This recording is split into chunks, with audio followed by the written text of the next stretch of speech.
More on our breaking news on those new January 6th committee subpoenas. We want to bring in David Plouffe, former Obama campaign manager and senior advisor to the president, and Michael Steele, the former chairman of the Republican National Committee, former lieutenant governor of Maryland, and he's the host of the Michael Steele podcast. Gentlemen, good evening to you. David, there's been a cast of intriguing characters who've been investigated and subpoenaed by the committee. Some of them are names the public had never heard of before, including Jeffrey Clark, some senior and important people, but you didn't know what they were up to.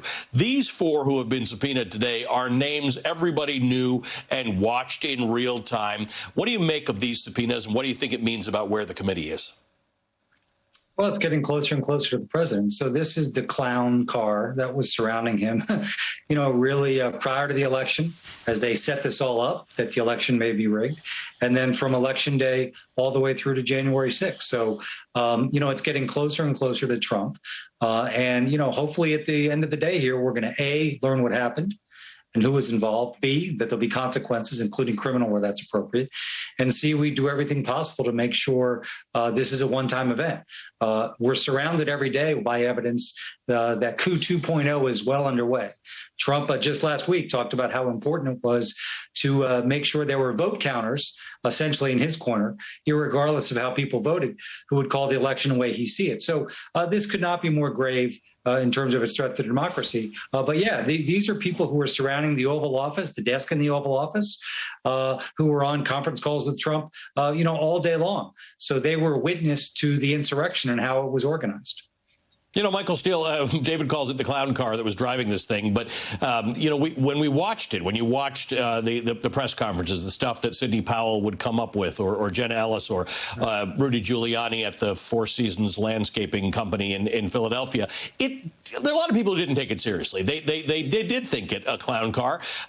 What's the danger here? We're now seeing the intersection of what we were watching in public with what was going on at the Willard, the war room at the Willard, and what was going on in the Department of Justice, and realizing how serious this could have been. Yeah, I think David put it just right. They were clowning around with their law degrees.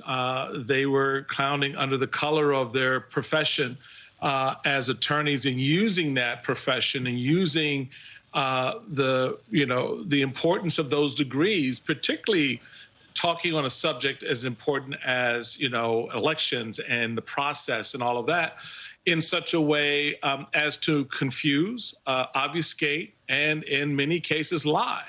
And so the consequences are, as we've already seen played out for some of these characters, is not just what's in front of them right now, but what's already come before with, various actions taken against them and their standing in the legal community.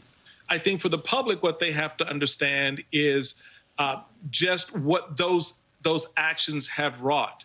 The response from professionals in the legal community, from judges who heard their cases, and now from the January 6th committee, all saying the same thing.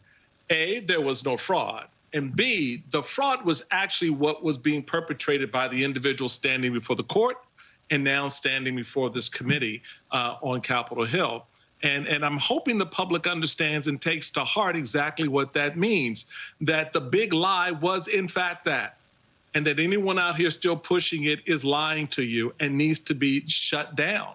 To David's point, we'll see how seriously now the committee moves to enforce the subpoenas, to bring that pressure. Yes, as Congressman Raskin said, they don't have the legal authority to prosecute. That's not their strength. But they do have the ability to make a compelling case that the Justice Department, when they get this, can only prosecute. This is interesting. David Plouffe, when Congressman Raskin was speaking to Rachel, one of the points he made is that they don't have criminal criminal authority, but they do represent the American people. And the point here is that through these hearings, if the American people can be convinced of the wrongdoing that occurred and the things that need to be put into place to prevent it from happening again, that would be a good thing. But people aren't really moving on this. Do you think that these subpoenas and the idea of public testimony by some will move the needle on public opinion to make people realize what Michael was just talking about? Not with the diehards, but they're not going to be moved by anything, the MAGA diehards.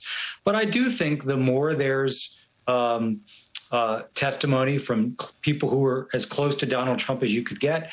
I do hope some of these hearings are happen in the evening where they'll get more original viewing. So, yeah, I think over time, listen, I think where we are is basically 2/3 of the country thinks what happened was wrong and are worried about democracy. By the way, that should be 95%, but it's not. We can't change that right now. But obviously, it also matters what the Justice Department thinks about this, because while this committee does not have criminal jurisdiction, the findings in these committees obviously are things the DOJ can take forward. And look at all the people who were there on the 6th, who've been found guilty, who've pled guilty, who are going to serve time in prison, and the people who organized this, who funded it, who had the idea in the first place, who continued to say it was the right thing to do, so far have not been held accountable from a criminal standpoint. And I think that, hopefully that changes, because again, this was kind of a hapless crew around him. The next one won't be. It will be well organized. It will be better staffed. It will be more airtight.